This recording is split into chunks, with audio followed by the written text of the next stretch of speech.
Hello everyone, welcome back to our YouTube channel Amit Atariwal. आज हम 20 question का आर्टिकल का एक प्रैक्टिस सेट लाए हैं, जिसमें मैं आपको बताऊंगा कि आर्टिकल किस तरह से हम यूज करते हैं और किस तरह से हमें अगर हमारे कितने भी क्वेश्चन आए उन्हें हम एकदम करेक्टली सही करें। ठीक है, तो आज हम सीखेंगे। और इससे पहले मैं आपको बताना चाहूँगा कि आर्टिकल कितने प्रकार के होते हैं और कैसे कैसे इनका यूज होता है। मैंने यहाँ पूरा डेफिनेशन के साथ लिखा है, ये पूरा आपको इजी तरीके से आपको समझ आ जाए, इस तरह से मैंने इसका स्ट्रक्चर तैयार किया है। तो देखते हैं। ए एन एवं द आर्टिकल कहलाते हैं। आर्टिकल क्या है? ए एन एवं द, ये तीन वर्ड को आर्टिकल कहते हैं। ए एन इंडेफिनिट आर्टिकल तथा द डेफिनिट आर्टिकल। हमने इन्हें दो कैटेगरी में रखा है, इंडेफिनिट और डेफिनिट। इंडेफिनिट अनिश्चित और डेफिनिट निश्चित। अब ये नीचे का जो डायग्राम है, इससे आप इजीली समझ जाएंगे कब हमें एन का यूज करना है, कब ए का यूज करना है और कब डेफिनिट आर्टिकल द का यूज करना है। यहाँ इंडेफिनिट आर्टिकल ए या एन अनिश्चित, जब कभी सिंगुलर काउंटेबल नाउन का यूज होगा तो हम उससे पहले क्या है, ए या एन का यूज लगाएंगे।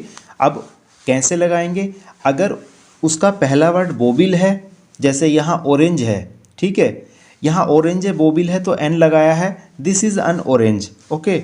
अगर कॉन्सोनेंट है, जैसे यहाँ है एक car, I have a car, तो काउंटेबल नाउन है, एक कार, दो कार, तो हम इससे पहले ए लगाएंगे। समझ गए? और एक चीज़ और सबसे बढ़िया है जो कि आपको कभी आर्टिकल में दिक्कत नहीं होने देगी। अगर हम यहाँ से लेते हैं कि पहला वर्ड क्या है, उसका प्रोनाउंसिएशन क्या है। अगर उसका प्रोनाउंसिएशन हिंदी के स्वर आ रहे हैं, ए, आ, ई, उ, ए, ओ, अगर ये आ रहे हैं, ठीक है, जैसे अम्ब्रेला क्या आया, ए, ठीक है, तो यहाँ क्या लगाएंगे हम, एन।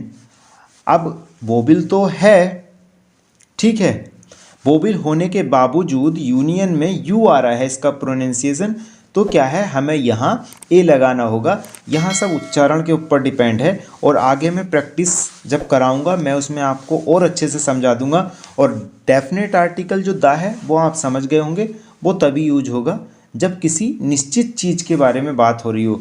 जैसे यहाँ देखिए, the books you gave me are very interesting. The books कौन सी? वो वाली किताबें, वो इंडिकेट कर रहे हैं वो वाली किताबें। जैसे कि सोमवार के दिन मैंने किसी को किताबें दी तो वो मुझसे कह रहा है द बुक्स, वो वाली किताबें, you gave me are very interesting, काफ़ी रोचक हैं। ठीक है, इस तरह से हम डेफिनिट और इंडेफिनिट आर्टिकल में अंतर कर कर अपना जो क्वेश्चन है उसको ठीक कर सकते हैं। हमारा जो प्रश्न है उसको हम ठीक कर सकते हैं। और किसी भी कॉम्पिटिटिव एग्जाम में आप ले लीजिए, आपको 3 से 4 क्वेश्चन, अगर 50 क्वेश्चन है तो 3 से 4 क्वेश्चन आपको कहीं भी मिल जाएंगे आर्टिकल से। अगर 100 नंबर का क्वेश्चन पेपर है तो वहाँ आपको ज़्यादा भी मिल जाएंगे, लगभग वो 8-9 क्वेश्चन दे देते हैं किसी न किसी रूप में। तो शुरू करते हैं हमारी जो प्रैक्टिस, तो शुरू करते हैं हमारा जो प्रैक्टिस सेट है उसको, और देखेंगे इसमें किस तरह से हम आर्टिकल का यूज़ करेंगे। और मैं समझ सकता हूँ कि आप आसानी से समझ गए होंगे कि कहाँ क्या आना है, ए कब आना है, एन कब आना है और द कब आना है। और अब हम इस प्रैक्टिस के माध्यम से भी और अच्छे तरीके से समझ जाएंगे। हमारा पहला सेंटेंस है, ही has come without dash umbrella. ठीक है, अम्ब्रेला क्या आया है और यहाँ खाली स्थान है और हमें यहाँ आर्टिकल भरना है। अम्ब्रेला तो क्या है, ए आ रहा है, और मैंने क्या बताया, अगर बोबिल आएगा तो बोबिल लगाएंगे। बोबिल मतलब स्वर, स्वर आया है और यहाँ हमने लिख रखा है ए है अम्ब्रेला, तो हम यहाँ लगा देंगे एन, एन अम्ब्रेला। ठीक है, यहाँ हो जाएगा ये पहला, he has come without an umbrella. अब हमारा सेकंड क्वेश्चन है, you are dash fool to say that. आप मूर्ख हो जो ऐसा कहते हो। इसका जो हिंदी मीनिंग है वो ये निकलेगा, फूल होता है मूर्ख। अब फूल, फे क्या है, कॉन्सोनेंट आ रहा है, व्यंजन आ रहा है, और व्यंजन के साथ हम क्या यूज करते हैं, व्यंजन के साथ हम हमेशा ए यूज करते हैं, व्यंजन साउंड के साथ जो हमारे कॉन्सोनेंट होते हैं। एफ कॉन्सोनेंट है, हमें पहला वर्ड देखना है। अगर कॉन्सोनेंट है तो हम क्या है ए लगाएंगे। तीसरा हमारा सेंटेंस है आयरन इज यूजफुल मेटल। यहाँ हमें ब्लैंक स्पेस दिया है। अनकाउंटेबल नाउन से पहले वैसे तो कोई भी आर्टिकल का यूज़ नहीं होता है, पर एडजेक्टिव दिया है। यूजफुल क्या है? एडजेक्टिव। तो हमें यहाँ एक आर्टिकल की ज़रूरत होगी। अब ए आएगा या एन आएगा ये हमें देखना है। ये यूज़फुल, इसका हिंदी में क्या निकल रहा है? यह निकल रहा है, और इसमें तो यह नहीं है। अगर इसमें यह होता तो एन लगा देते। यह क्या है? यह एक व्यंजन है। व्यंजन मतलब कॉन्सोनेंट, तो इसके लिए क्या आएगा? कॉन्सोनेंट वाला आएगा, और कॉन्सोनेंट वाला क्या होता है? A. Iron is a useful metal. हमारा चौथा सेंटेंस है which is dash longest river in India. मतलब पूरे भारत में सबसे लंबी नदी कौन सी है? आपको एक चीज़ बता दूं, डेफिनेट आर्टिकल है सबसे लंबी नदी, और यहाँ क्या है? सुपरलेटिव डिग्री का यूज हो रहा है। सब में तुलना हो रही है, ये सबसे लंबी है। सुपरलेटिव डिग्री के साथ हमेशा दा का यूज होता है, और सुपरलेटिव डिग्री की पहचान है कि उसमें EST लगा होता है। लॉन्गेस्ट, शॉर्टेस्ट, फास्टेस्ट, इस तरह से उसमें EST लगा होता है, वही उसकी पहचान है। और इसमें क्या है? कंपेयर हो रही है। हमारा पांचवा सेंटेंस है she looks as stupid as dash owl. इसका हिंदी में अर्थ होगा, स्टूपिड होता है मूर्ख, वह इतनी मूर्ख दिखती है जितना एक उल्लू। अब यहाँ दा तो यूज होने का नहीं। एक जब इसका हम प्रोनाउंसिएशन कर रहे हैं और उसके बाद जब हम इसका अर्थ निकाल रहे हैं तो हमें लग रहा है कि किसी उल्लू की बात हो रही है, कि उसकी तुलना एक उल्लू से हुई है, कि वो एक उल्लू जितनी मूर्ख है। ठीक है, तो ए लगाएं या एन लगाएं, तो सीधी सी बात है वो भी ला रहा है आउल, और इसका जो स्वर है, जो इसका ध्वनि है, वो भी क्या है? वो भी स्वर में आ रही है। तो हम यहाँ अन आउल लगा देंगे। ठीक है, ये हो गया हमारा पांचवा सेंटेंस करेक्ट। नेक्स्ट हमारा 6 नंबर का सेंटेंस है dash sun rises in dash east. अब जो चीज़ पूरी दुनिया में यूनिक है, जैसे सन, मून, अर्थ, है ना, पृथ्वी, आकाश, ये सब चीज़ें जो भी यूनिक हैं और एकमात्र हैं, इन सब के पहले दा का यूज होता है। तो यहाँ हम भर देंगे दा। ठीक है, और जितनी भी हमारी दिशाएं हैं, ईस्ट, वेस्ट, नॉर्थ, साउथ, सभी के पहले दा का यूज होता है। तो यहाँ दोनों में आर्टिकल दा का यूज हो जाएगा। इन चीज़ को याद रखना। ओके, ये है हमारा डेफिनेट आर्टिकल। इसको बोलते हैं डेफिनेट की निश्चित है, इसमें कोई बदलाव नहीं होगा। 7 नंबर का सेंटेंस है he is going to dash hospital to visit dash sick friend. अब हमें इसमें आर्टिकल भरना है। सेंटेंस हमने पढ़ लिया कि कोई व्यक्ति है, he is going to hospital to visit sick friend. अब हॉस्पिटल में किस लिए जाते हैं? हॉस्पिटल में हर कोई व्यक्ति इलाज कराने जाता है, पर ये क्या है? ये अपने बीमार दोस्त से मिलने जा रहा है, विजिट, उसे देखने जा रहा है। जब जिस पर्पज़ के लिए, जिस उद्देश्य के लिए कोई स्थान बना हो, उस उद्देश्य को छोड़कर किसी दूसरे उद्देश्य के लिए जा रहे हैं, वो मिलने जा रहा है ना। तो यहाँ क्या दा का यूज हो जाएगा, he is going to the hospital to visit, और यहाँ सिक फ्रेंड काउंटेबल नाउन है फ्रेंड, ठीक है, और एडजेक्टिव का यूज हुआ है। तो जब काउंटेबल नाउन से पहले एडजेक्टिव आए तो वहाँ आर्टिकल आता है, और आर्टिकल जो आएगा वो होगा इस एस के अकॉर्डिंग। एस क्या है? एस, ठीक है। सिक से आ रहा है, ठीक है, तो सिक का मतलब से, यहाँ ए आर्टिकल आ जाएगा। अब जब हम इसे पढ़ेंगे, he is going to the hospital to visit a sick friend, वह अपने एक बीमार मित्र से मिलने अस्पताल जा रहा है। बस आपको इस चीज़ का ध्यान रखना है, जैसे स्कूल है, अब स्कूल बच्चा जा रहा है तो ठीक है, पर बच्चे के पिताजी जा रहे हैं तो उसमें दा लगाना पड़ेगा, क्योंकि वो पढ़ने नहीं जा रहे। ठीक है, अब नेक्स्ट सेंटेंस सेम ऐसा ही है। हमारा 8वां सेंटेंस है आर्टिकल का, dash children go to dash school to learn.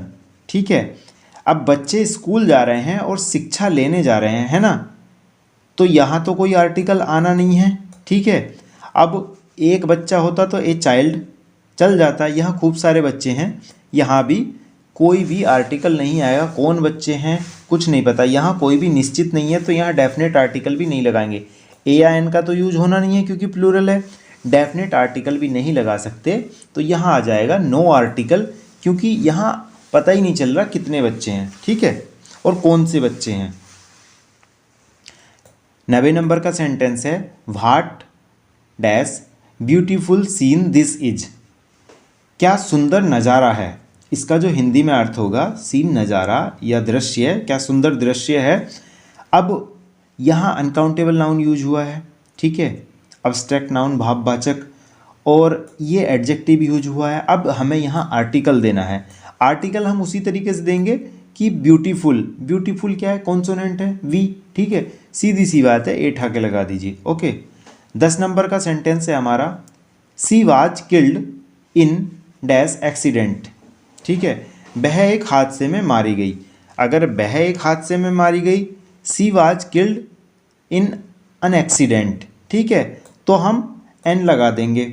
अगर हम किसी को बता रहे हैं कि वो उस हादसे में मारी गई जो वहाँ हुआ था, ठीक है, तो ये सेंटेंस निश्चित हो जाएगा, और निश्चित घटना को बता रहे हैं तो आर्टिकल भी तो निश्चित आएगा। निश्चित आर्टिकल कौन सा होता है, डेफिनेट। डेफिनेट आर्टिकल होता है हमारा द, ठीक है।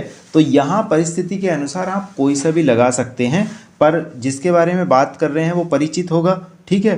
तो यहाँ द प्रीफ्रेंस देना उचित होगा, तो पहले द, अगर ऑप्शन में एन नहीं है तो आप द लगाएंगे, ठीक है। अगर दा नहीं है तो एन लगा सकते हैं। वैसे 3 आर्टिकल होते हैं, इनमें से ही मिलेगा, ठीक है। तो आपको प्रीफ्रेंस में ये लगाना है। बस इसका सेंस ये है, अगर किसी व्यक्ति को आप जानते हैं तो उसके साथ जो घटना हुई है, दुर्घटना हुई है, आप उसके बारे में भी जानते होंगे, तो आप दा ही लगाएंगे, ठीक है। बाकी अननोन के बारे में कौन ही बात करता है ना। 11 नंबर का सेंटेंस है हमारा get me dash kilo of rice from dash nearest grocery. यहाँ बाई और आएगा ग्रोसरी। ग्रोसरी होता है परचून की दुकान, जो ये गांव वगैरह में होती हैं हर जगह ग्रोसरी, जहाँ सारा राशन वगैरह मिल जाता है। तो get me dash kilo of rice from nearest grocery, मुझे पास की दुकान से 1 किलो चावल ला दो। इसका सेंस ये है, या मुझे कुछ चावल ला दो, कुछ फ्यू वगैरह तो है नहीं। तो यहाँ हमें पहले में आर्टिकल देना है, कितना राइस है ना, क्योंकि यहाँ नाउन, नाउन और ऑफ, जब ऐसी कंडीशन आती है तो वहाँ आर्टिकल देना रहता है और कुछ भी आ सकता है। अब क्या है, 10 किलो राइस, ये तो आने वाला है नहीं, ठीक है। के आ रहा है किलो, ठीक है, एन भी नहीं आएगा, तो यहाँ एक ही आर्टिकल आएगा, get me 1 kilo of rice from nearest grocery. मैंने बताया था EST सुपरलेटिव डिग्री है। अगर डिस्टेंस मानी जाए कि एक दुकान यहाँ है, एक दुकान यहाँ है और एक दुकान यहाँ है, और मैं यहाँ हूँ, तो मुझे सबसे पास जो पड़ेगी मैं उस दुकान पे से लाऊंगा। तो क्या है, यहाँ भी हमारा सुपरलेटिव डिग्री का यूज हुआ है, तो यहाँ भी क्या है, हमें दा लगाना है। पहले में ए आ जाएगा और दूसरे में यहाँ दा आ जाएगा, ठीक है, समझ गए। Get me 1 kilo of rice from the nearest grocery, क्योंकि यहाँ ये डेफिनेट है और यहाँ क्या है, डेफिनेट आर्टिकल हम इसलिए लगा रहे हैं, ये सुपरलेटिव डिग्री में यूज हुआ है, ठीक है। Next sentence, they waited for her for dash hour, ठीक है।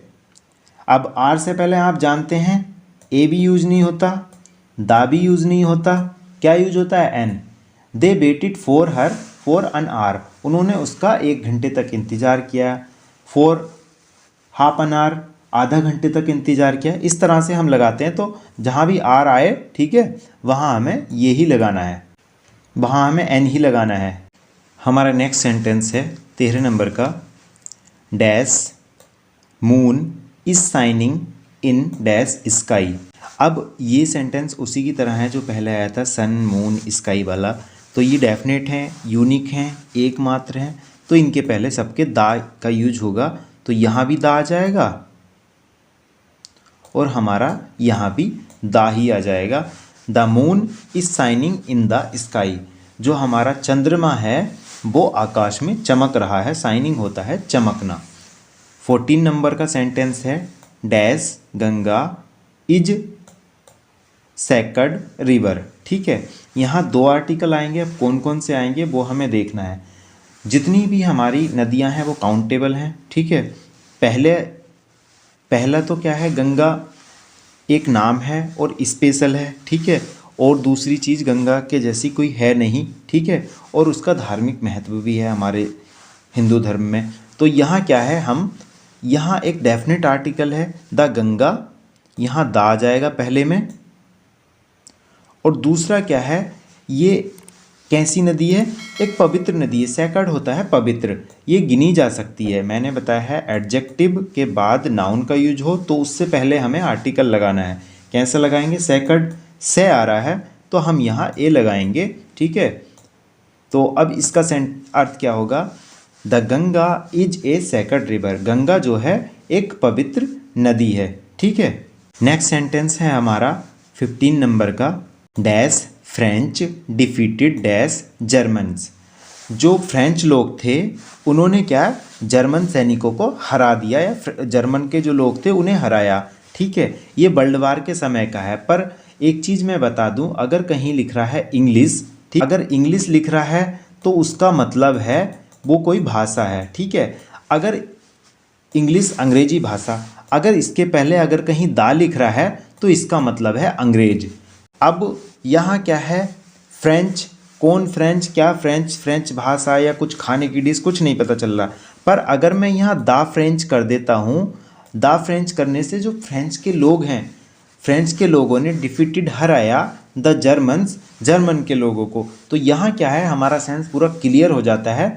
हमेशा ध्यान रखिए, जब कोई ऐसा वर्ड यूज होता है जहाँ डिनोट करना हो कि पूरे समुदाय की बात हो रही हो, तो वहाँ हमें दा लगाना है। यहाँ क्या है, डेफिनेट आर्टिकल दा का यूज होगा, ठीक है। नेक्स्ट देख लेते हैं, नेक्स्ट सेंटेंस क्या है हमारा।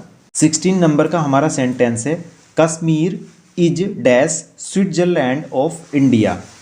तो यहाँ जो यूज हुआ है नाउन ऑफ नाउन, तो उससे पहले दा का यूज होता है। और जब किसी की तुलना किसी से की जाती हो वहाँ भी दा का यूज होता है। यहाँ भी तुलना हो रही है, ठीक है। कश्मीर जो है भारत का स्विट्जरलैंड की तरह है। स्विट्जरलैंड ऐसा माना जाता है कि काफ़ी सुंदर स्थान है ना, वहाँ बर्फ़बारी होती है, सब लोग घूमने जाते हैं। तो हमारा कश्मीर भी उसी की तरह है। तो ये क्या है, कश्मीर इज, तो यहाँ क्या है, डेफिनेट आर्टिकल, यहाँ भी दा आ जाएगा। Kashmir is the Switzerland of India, ठीक है। Next sentence, Sanskrit is dash easy language. Easy क्या है, आसान, एडजेक्टिव। संस्कृत एक आसान भाषा है, लैंग्वेज भाषा अनकाउंटेबल नाउन है, ठीक। पर एडजेक्टिव आया है, यहाँ हमें एक आर्टिकल देना पड़ेगा। इजी, ई आ रहा है, ठीक है। तो यहाँ क्या है, जब ई आ रहा है और हमें पता है वोविल है, तो यहाँ हमें आर्टिकल भी वोविल वाला लगाना है, an. Sanskrit is an easy language. Next sentence इसी के साथ का जुड़ा हुआ है, but English is dash difficult language, ठीक है। अब लैंग्वेज भी सेम आया है, एडजेक्टिव भी आया है, पर आर्टिकल देना है। आर्टिकल कौन सा देना है, डी के हिसाब से। But English is D, difficult क्या है, कॉन्सोनेंट अब आ जा रही है। English is a difficult language, तो यहाँ क्या है, यहाँ भी ए का यूज हो जाएगा। नेक्स्ट सेंटेंस 19 नंबर का, dash rich should help dash helpless, ठीक है। अब मैं एक चीज़ यहाँ बता दूँ, रिच क्या है, रिच एडजेक्टिव की तरह यूज हो रहा है, और हेल्पलेस ये भी एक एडजेक्टिव है। रिच शुड हेल्प हेल्पलेस, ठीक है। अब दा रिच कर देंगे इसे, तो दा रिच से क्या होगा, जितने भी अमीर लोग हैं उन सभी को डिनोट करेगा। ये एक एडजेक्टिव हो जाएगा, द रिच, अमीर लोग, should help the helpless, helpless गरीब, और द हेल्पलेस गरीब लोग। सारे जितने भी लोग हैं गरीबों में गरीब, हेल्पलेस, ठीक है। द हेल्पलेस वो सारी गरीब कम्युनिटी को दर्शाएगा, द रिच सारी अमीर। तो इसमें ये कह रहा है कि जो अमीर लोग हैं उन्हें गरीब लोगों की सहायता करनी चाहिए। पूरी कम्युनिटी बता रहा है, अमीरी वाली और गरीबी वाली। तो यहाँ क्या है, यहाँ भी दोनों जगह द आर्टिकल का यूज होगा, यहाँ भी द और द रिच, ये हो जाएगा the rich should help the helpless. अब हमारा 20 नंबर का सेंटेंस है और सबसे महत्वपूर्ण, dash books you gave me are very interesting. अब किसी बुक की बात चल रही है, और कौन सी बुक, जो तुमने मुझे दी थी।